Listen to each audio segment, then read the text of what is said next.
It is Locked On Jazz for the 5th of November. Jordan Clarkson explodes, but the quote after tells you much more about who the Utah Jazz are and what it means, and the Jazz reminding us of how good they really are with their multiple ways of winning.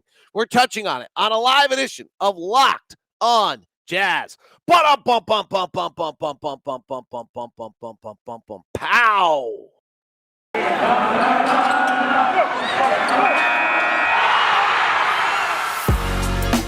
You are Locked On Jazz, your daily podcast on the Utah Jazz. Part of the Locked On Podcast Network, your team every day. How are you? I'm David Locke, radio voice of the Utah Jazz, Jazz NBA insider. This is Locked On Jazz, your daily podcast on the Utah Jazz, giving you insight, expertise, geeky numbers, and hopefully making it way better to be a Jazz fan each and every day. We are free and available on all platforms, and if you push that button right there and hit subscribe, you can get the YouTube show if you're watching on YouTube. If you hit the little bell, it'll notify you when we're live. We're getting an incredible click-through rate on that. So thank you very much for those who are doing it. Welcome to Miami. If I step away, the glare's not as bad. There you go. It was raining to the point which woke at 4 o'clock in the morning. The rain was hitting the window so badly last night. So it's a rainy, wet day here in Miami. I was trying to close that so that you wouldn't get the glare, but I didn't do a very good job of it. Thank you very much for making Locked On Jazz your first listen every single day. May I suggest Locked On NBA, your daily podcast on the NBA is your second listen, and thank you very much. All right, hello to Trey from Dallas, to Elijah, to Bryce, to Brighton, and Keith, and Andrew, and Ryan, and Cameron, and Tyler, and wow, there's a lot of people on this morning. Thank you guys all for jumping on. We appreciate it. All right, I want to just open with this quote from Jordan Clarkson. I was hoping to get the quote. I couldn't find it. So that's unfortunately it's not up on NBA content, or I would have just played it. That's why I love this team. I love my teammates. Love the coaching staff. Love this organization. They all believe in me. They believe in what I can do. It's just beautiful. It's why you want to go out there and win a bunch of games and play hard and compete for each other, and I'm very thankful for that. That's when it's coming from Jordan, has a level of sincerity and truth to it that I think is different. I think you guys know me. I'm an analytics guy. I'm uncomfortable with fabricated feel-good stories that I can't textually put data on. That's one of those. I'm in on that. I think this is a really important comment. That's why I love this team. I love my teammates. I love the coaching staff. I love this organization. They all believe in me. They believe in what I can do. It's just beautiful. It's why you want to go out there and win a bunch of games, play hard, and compete for each other. And I'm very thankful for that. For those of us that are in business, most of us, you've read business books, you've read self-help books, there are certain universal truths to this.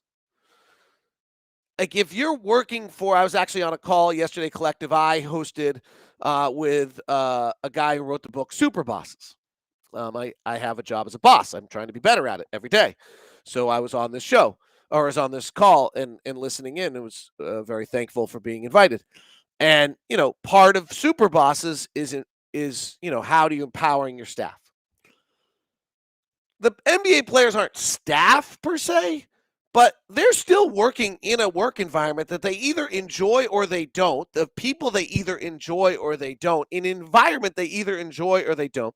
And they're either working for a coach or a team in which they believe they can get the best out of themselves. I've always said this, and I'm going to probably reveal a little insight on myself here, and I apologize I don't mean it, but I can only reference myself. So the beautiful thing for almost all of my career is I have worked for people that have let me be great. It's always what I say. All I ever want in life is to be able to be great. If I'm not great on this show today, it's on my ass. There's nothing that's preventing me from not being great right now.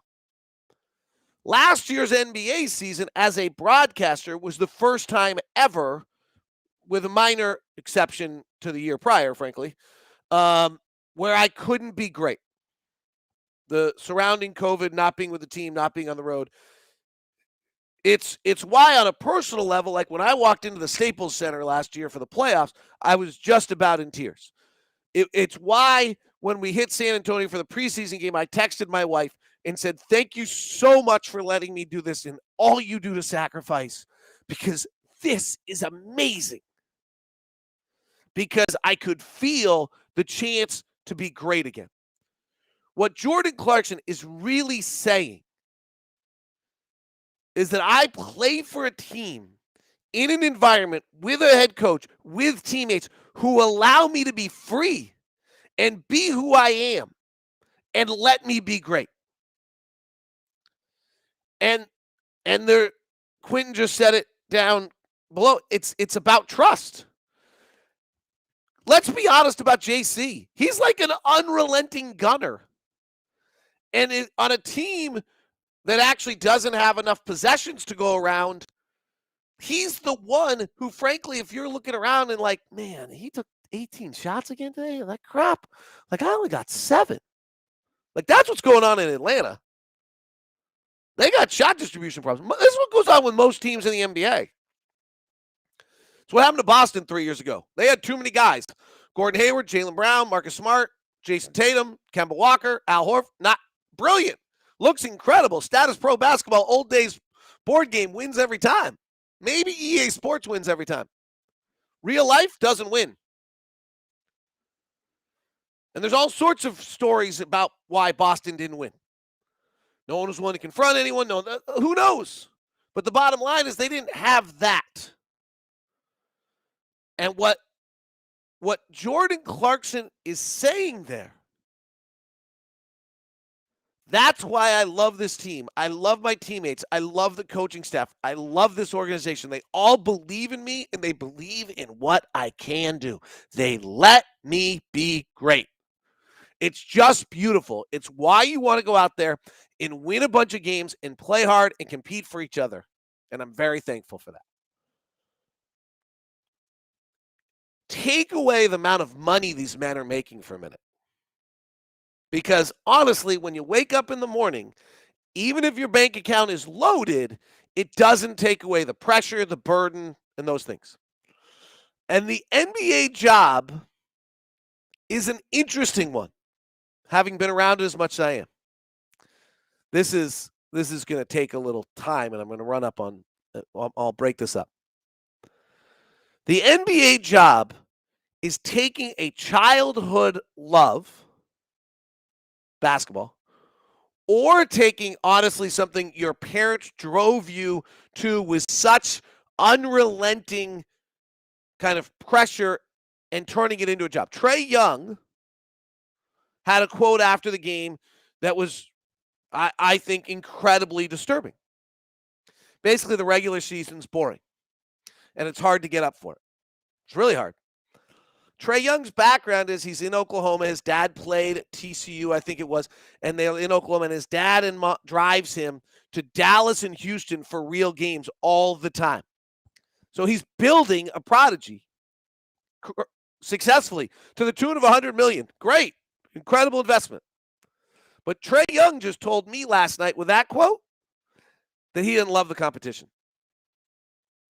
As great as he is. He only likes competition when the stakes are big. I'm not hearing that quote out of Giannis. That kid loves the competition every single night. Right? So when you're talking about this NBA job that these guys have, it's an interesting thing because we all would have dreamed of it. But most of us didn't put in and lose all the things they've lost along the way. It's not really peaches and cream. From everything from the incredible pressure to perform, the constant analysis, Mike Doliak made an interesting comment to me after he retired. Former Ute player said to me, he's like, I was judged every day of my life. He actually then said he struggled not being judged. Weird, right? We don't actually go on life, each of us being judged every single second of every minute of every day. And now you add social media. What happens to these guys is they finish every game. They get on this thing at halftime and after games, and they have people just telling them what a piece of crap they are. It's not, and then they're traveling relentlessly, beautifully, staying in gorgeous hotels. We're in a gorgeous hotel today. It's great. Except for the core of it, it's lonely. It's pressure-packed. It's hard to make friends. You've lost the simple things in life, like going somewhere. Like, do you think Jordan can go anywhere? And so there's all these other things. So if you don't have that love, you don't have that love that Jordan Clarkson's talking about there for the group, for the togetherness, for the quest, it's long as hell. It's really an incredible comment from Jordan. And it's bigger than the X's and O's of the game and that. And I love the X's and O's, and I'm one who wants the analytics. And I can tell you how inefficient Jordan is, but there's something to it. It's where Quinn is a genius. I'll tell you Quinn Snyder's story about what a genius he is and how he supported Jordan on this little stretch as well. Plus, we'll get into the Jazz multiple ways of winning, and I want your questions on a Friday edition of Locked On Jazz, coming to you from Miami. Hope you're doing great. Today's show is brought to you by my good friends at Murdoch Hyundai, located at 4646 South State Street, also located in Logan and in Linden. Inventory is coming, so if you've been looking for a car, it's been brutal to get one. Inventory is finally coming. The Hyundai is kind of unleashing a bunch of things. There's only 2 Palisades coming in. I think we might have sold one to a Locked On Jazz listener, but there's some Elantras and Sonatas, the amazing sedan cars that I'm driving the Sonata right now. It's fabulous.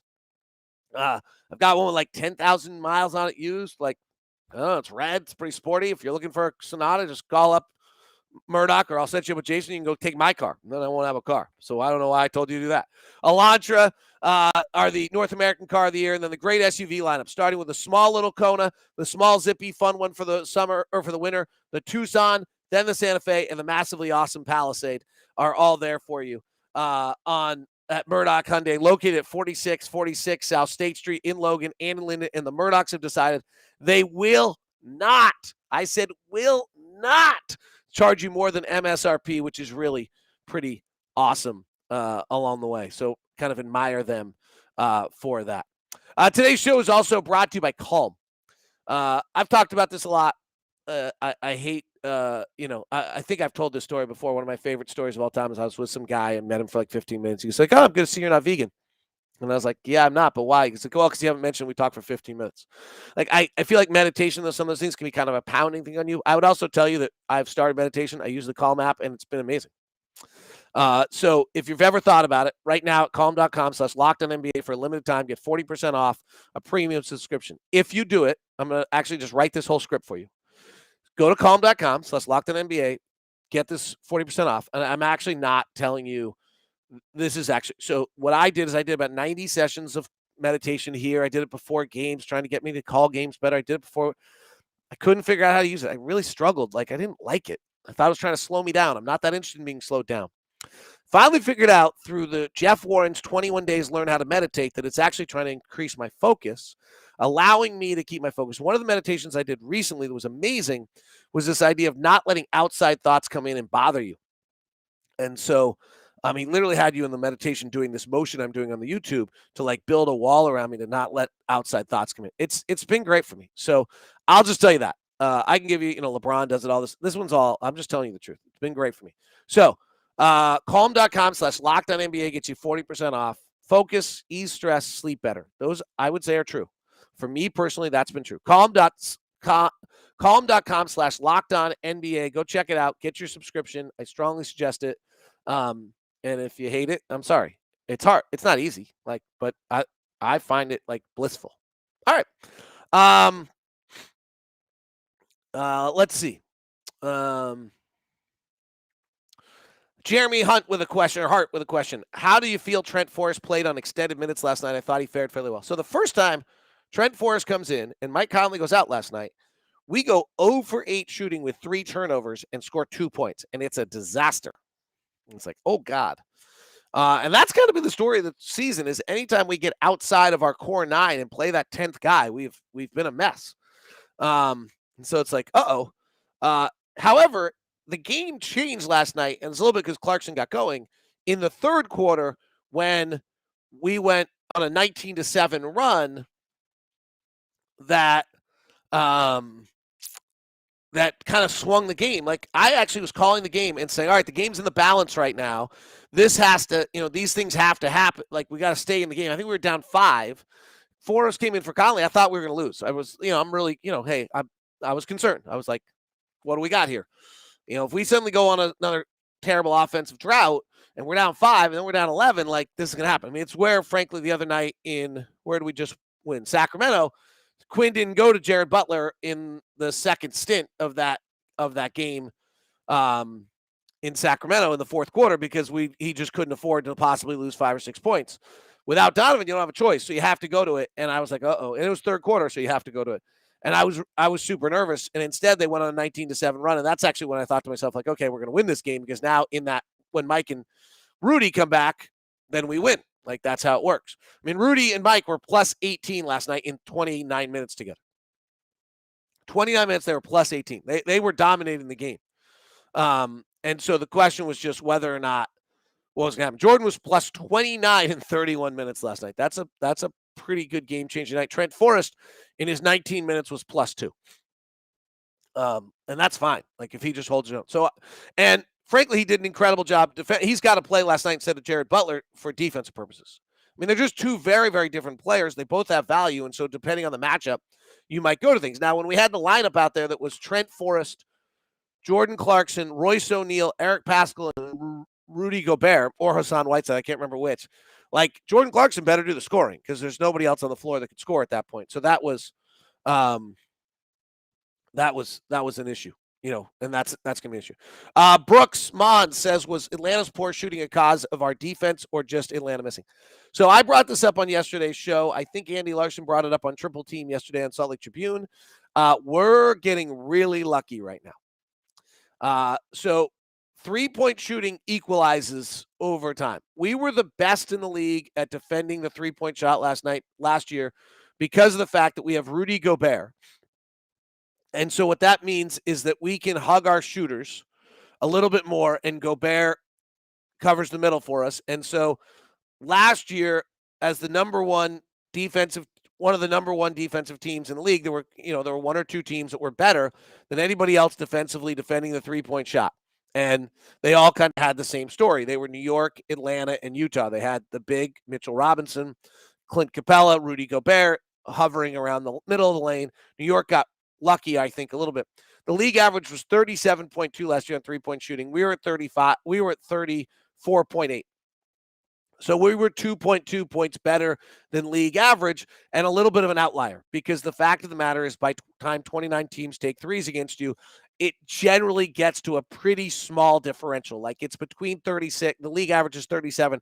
It'll be kind of 1 percentage point off one side and 1 percentage point off the other. That's the reality. So it's about, most of the teams are going to be between 36 and 38.2. And that's going to cover about 25 of the 30 teams in the league is how the numbers work on it. So the feeling is that if a team is having good 3-point shooting defense that's outside of that range, they're really just getting fortunate more than being elite because 3-point shooting, you can defend the amount of 3-point shots someone gets, but it's hard to defend actually the 3-point shot percentage is what the kind of feeling on that is. You can decide whether you believe it or not, but the data is pretty clear. We right now are 7 percentage points better than league average defensively. Okay, last year we were 2.5. Even if you want to say that we're the best 3-point shooting defense in the league and we're better than everyone else, we're going to be at 2.5, not 7. So someone's going to light us up like a Christmas tree here pretty soon from 3-point range, and we're just going to have to take it. Well, we better hope it's actually in one night, not in like 5, like where teams shoot 45 against us for a long period of time. The league number is 34.8. It's down, and there's a little bit more variance right now than usual. So that 34.8 would really be, most teams would be between 33.6 and 36%. And that number is a little smaller because our sample size has not happened enough to make it go like this or go like that in that case. And that's the case. So excuse me, I think that's I think that's where we are. People in Snyder's a therapist. This is how well he communicates. So I can't give you all the specifics, but I'll tell you the story. Jordan and Quinn have a phrase for each other, and it's basically the way Quinn wants Jordan to play. And it's to play with the ultimate freedom. Just go, play, be free, let it go. And Jordan talks about playing with zero, and Kristen did a nice story last year on Jordan having zero as his number because it means he has zero thoughts and he's in the flow and all this. So Jordan and Q are super close, and maybe as close as you'll see coach and player. They just totally connect. And Quinn has this phrase for Jordan, and Jordan made Quinn a hat. And it's a black hat with a black patch with black lettering, and you can barely see what it says. It's kind of the ultimate, like, Jordan coolness. And Quinn has it on the trip. And Quinn wore it for a press conference just recently. It was the ultimate coach's sign of saying to your player, I totally support you 100%. I know you've missed 20 straight threes, and I don't give a crap. Pretty amazing. And that's where, that love that he's talking about is certainly it has a truth to it and is impacting play in a lot of ways. I want to talk about how the Jazz are showing us different ways to win. And I think that's I think it's a reminder to you of how good this team is. And I think and I want to get to a lot of your questions as well. I think there's something to that. I gotta just throw this out there, JC, Asian American legend, because I'm part Asian. I don't know if you know that, but once you marry in, you're part. I'm like, seriously, at least half. I'm not gonna. Come on. But I married a Japanese woman. I have half Japanese kids, half kids, Hapa kids. So you do, like, there's a just this is a side note that's funny. You like, I think anyone who's a part of a mixed marriage probably feels this way. You feel like you're a part of that group, like you just married in, and maybe particularly Asians, because there's definitely an element of pride, and I think everyone has it, but there's something to it.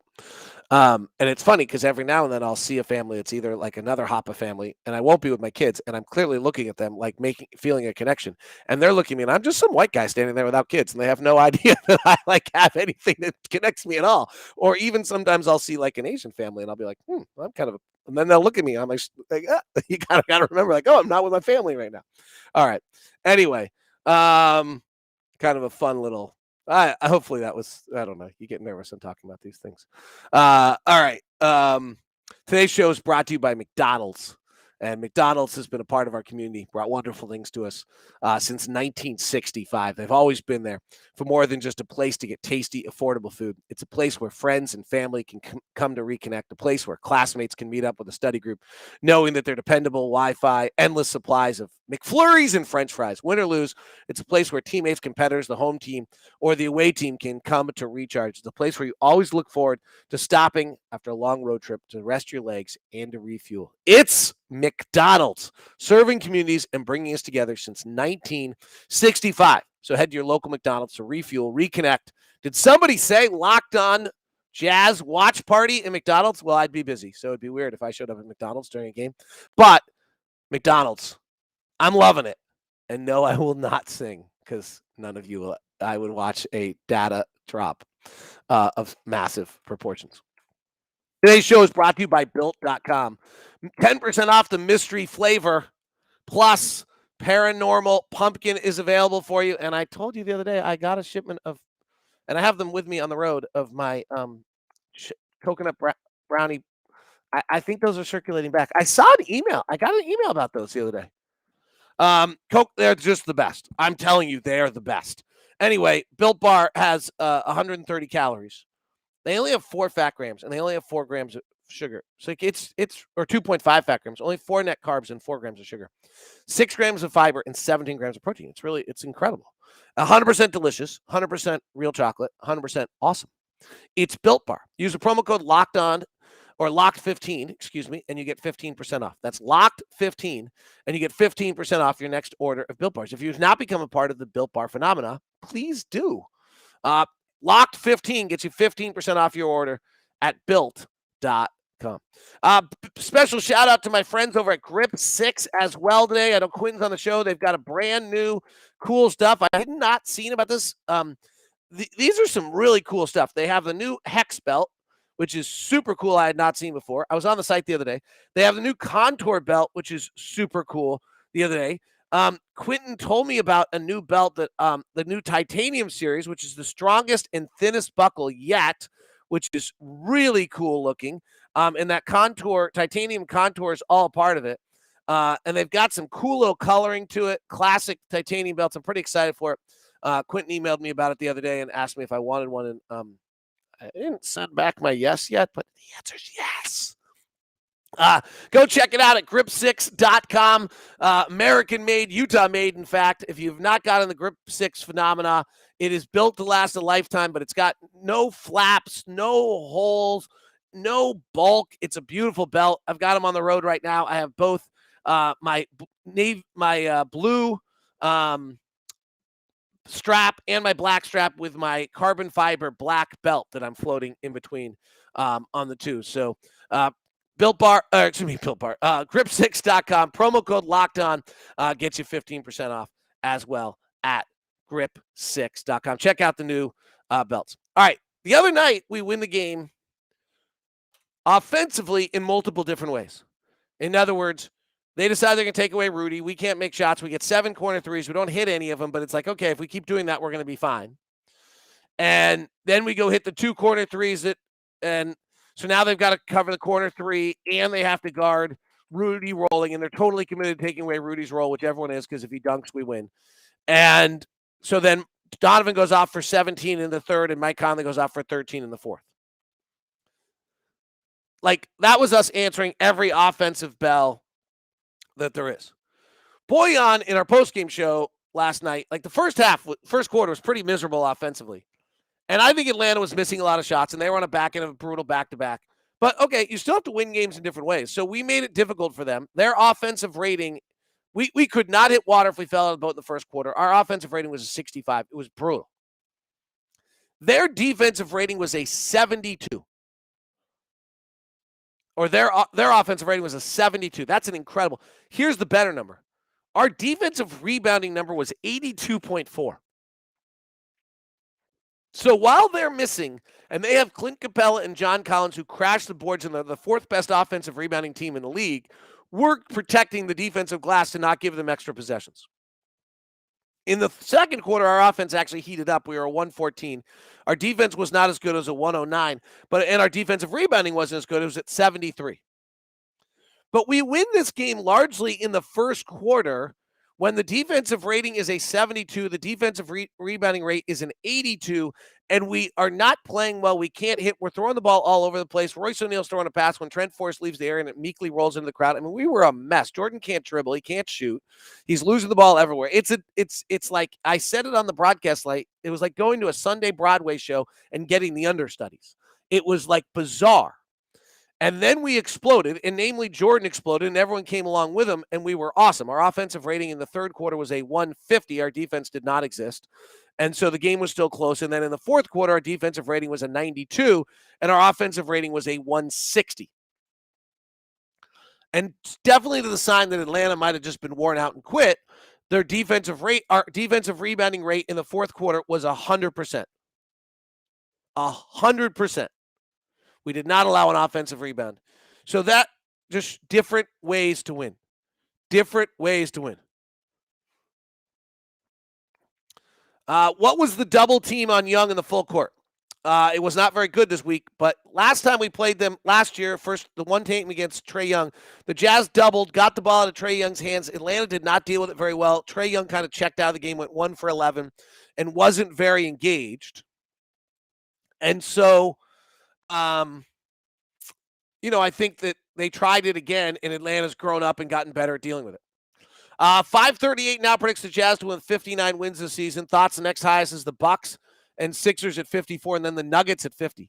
I I did have the conversation with Ron Boone on the plane last night. I think it's a little early, but I had the conversation on the plane last night that it feels like we could run away with this thing. The Warriors are real. They've won a lot of games. I don't know who they've played. I have not analyzed their schedule. We have not played that many teams.